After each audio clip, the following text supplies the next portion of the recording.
Hello everyone, Fred here. Before we get on to the review, I just have to let you guys know something. Equestria Girls Month did end, but you would not have known it as YouTube blocked the top 10 Equestria Girls songs countdown worldwide, meaning no one saw it. And as a result, I had to delete it and stick it on VidMe instead. So if you have not followed this channel on Twitter or Facebook, you may not have been aware that this was indeed the case. So if you want to check out that video and see what the best Equestria Girls song was, in my opinion, then you can click the link in the description to take you right to it. Okay, so now that's out of the way, we can return to normal business. Warning, this review will contain spoilers. Of course there's going to be some. It's about the damn finale, what more do you expect? If you ended up watching it when the leaks came out, shame on you. But if you somehow have not seen the episodes yet, and you decide to watch on ahead, you're the only one to blame, so do not get angry at me if I end up spoiling this two-parter for you. Equestria Girls Month is over, which means this finale came round just in time, as it's November and I can do this review justice. Will this episode be like its brethren and soar to the heights of finales past, or will it be forgotten in the annals of time? Well, the only way I can find out is by taking this review show out of its month-long slumber, cracking open the episode's skull, and feasting on the goo inside. Ladies and gentlemen, welcome to Pones and Stuff.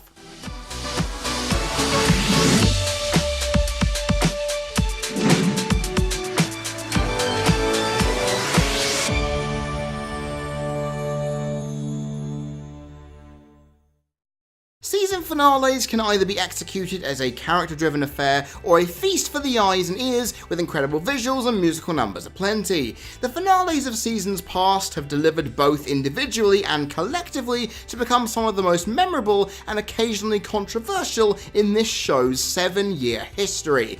However, after season 6's broke the mold of what is expected, I was a little apprehensive going into this one. This is because To Where I'm Back Again set a precedent to where over-the-top animation and musical numbers were not necessary to highlight a good finale, as they amplified the story, character development, and moral messages to ensure it had a lot of complexity and depth, and logically, it didn't have to go crazy to throw all this in your face and make it stick, which meant that Shadowplay had the difficult choice of deciding where it wanted to go. It could have followed its predecessor under that route and give us something rich and intense, but not really that visually or audibly exciting, or they could have gone to the finales of old and tried to give us a decent story, but then overload us in our senses and ensure that it's stuck in the mind, but maybe not for very long. As a result, I wasn't really sure what it was going to do. Then again, upon watching it, I noticed where it had stuck and planted its foot, and it made me realise exactly where it was going, and it did what it wanted with a lot of success, and that is a massive relief to know. If there's one thing that I'm a sucker for over this show's run, it's its ability to have continuity form the basis of an episode's story and subsequent narrative structure. And usually you can have one episode from the past be referenced here in a current one, or maybe two if you're lucky. This two-parter, though, was for me the continuity holy grail, as it granted my wishes on a scale I have never seen before, as the abundance of connections to prior episodes, in particular from this season, is frankly absurd, and I absolutely love it. Now, after watching Campfire Tales, Daring Don't, and A Health of Information, I didn't consider that the overarching plot point for this episode itself and the latter end of the season as a whole would focus around the legends that those stories put forward, which gave it a very solid start, and it also highlighted, just like Applejack, I went in as shocked as she was. And honestly, that could have been enough to make me satisfied. But then you have the connections and references to Magical Mystery Cure, the Cutie map, the Cutie remark, and not just that, you also have this episode following on directly from the end of Uncommon Bond the week prior. I mean, could it get any better? You know what? It managed to, because it filled in one of this show's most gaping plot holes by giving a reason for the Tree of Harmony's existence. It took 3 bloody seasons to do it, But this episode struck continuity gold. It won the continuity lottery. It rebounds against all superlatives that I can give. So when you wrap all of that together in a present with a lovely bow on top, or display it in a museum for all to see of how continuity, lore and world building should be done, my god, this is how you do it. And I loved every single bit of it. And it helped this finale gain a lot of depth and complexity, and it was full of drama and tension as well, combined with all that helped you keep intrigued from start to end, all while minimal slivers of comedy by Spike and Pinkie Pie were invigorating, and when they were used, they didn't contrast too bluntly, allowing you not to be overwhelmed by the weight of all of it. And it complemented itself even further by a rock-solid and steady pace that never saw signs of accelerating or slowing, ensuring that everything remained consistent. And when you add the themes of sacrifice, validation, redemption, and old versus new in relation to warfare and societal attitudes changing to the mix, you further bolster this story's burgeoning reputation, and it's made even stronger thanks to the character writing and voice acting being on point as well, because even with an abundance of characters on display, which I'm surprised didn't crash flash at any point, they all played an active role, even though all of them were not at the forefront. It wasn't cramped, unwelcoming, or distant, as this episode focused on 4 specific characters more than the rest to give everyone some breathing room and time to show their work, as Twilight, Starlight, the Pony of Shadows, and the long-awaited Starswell the Bearded took this episode by the horns and drove it in the right direction. And when you look at these characters individually, it's quite easy to see why they managed to gain so much, being at the front of the line in terms of development. Twilight's emotional rollercoaster of selfish eagerness and excitement, utter dejection and driven intensity gave her a lot of spark and life, to contrast in equal and lesser status to her idol, whose biting abrasiveness was not expected, especially coming from a much anticipated character, although that did make him much more complex, and I loved that. While the emotive, deductive and intelligent Starlight pushed both forward, with barbs aplenty as the conflict swayed with it. As for the Pony of Shadows, not only did he show raw emotion at his end, but intense, domineering threat, the latter of which is something that King Sombra had failed to do in Season 3, so I'm very happy it took 4 bloody seasons to actually get this kind of villain done correctly. All of these characters as a collective unit balanced themselves right, especially knowing they had such a heavy cast behind them. All the rest of the pillars, Sunburst, Luna, Celestia, Garble, the rest of the main 6, and a plethora of others as well. They did their jobs in remaining quiet and supporting when needed, not compromising their positions too much, and steadying the narrative ship and let it sail fluidly, as the vocal performances were as intense and varied as I have seen, adding more legitimacy to the sheer weight that this episode has already accumulated. However, everything seemed a little too rosy, a little too perfect, a little too pristine for my liking and my critical eye. There had to be something that could provide a chink in the armour, the loss of its luster on its final polish. There had to be something that could allow this category to come through with some bruising. And boy oh boy did I find a doozy in predictability being its downfall, because ladies and gentlemen, character discussions and visual cues made the plot so foreshadowable that I could not enjoy the bounty that was bequeathed to me. It was really disappointing, because it made me realise the density of what this episode had given was weighing down on it considerably, allowing cracks to appear, and as a result, it exposed failings that would become this two-parter's undoing.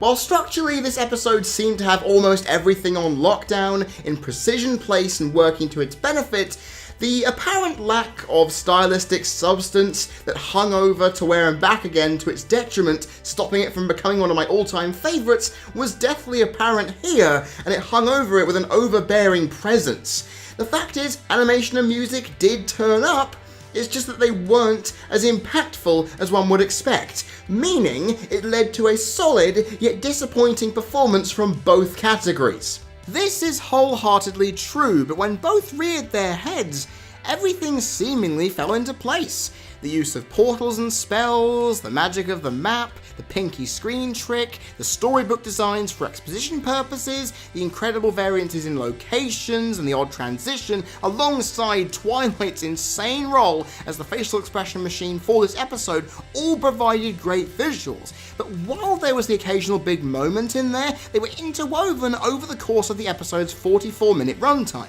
not giving too much away too quickly, but also leaving you pining for more in the prolonged castle scenes where bare little was happening. Now, while the music, full of atmospheric tension, accompanied the mood to amplify the stakes of everything, alongside some movement accents and genre and instrument variety for the different pillars and their moral twins in the main six, it really gave you something for your ears to be happy about. But the audio, much like the visuals, suffered from the same problem as the lore and character work seemingly drowned them out, leaving their imprints, but not many distinct impressions that prolonged past fleeting. Yet occasionally you got some imperative glimpses of what they had to offer, and I guess that's better than nothing. And while this episode may have taken a turn for the worst, the messages come through like a wrecking ball to restore equilibrium and ensure it saves a lot of face in the process, as these morals surrounding understandings that negotiation is more important than letting the power of your duties overcome your sense of judgment, and that the consequences of social deconstruction is a two-way street, not one, support themselves decently,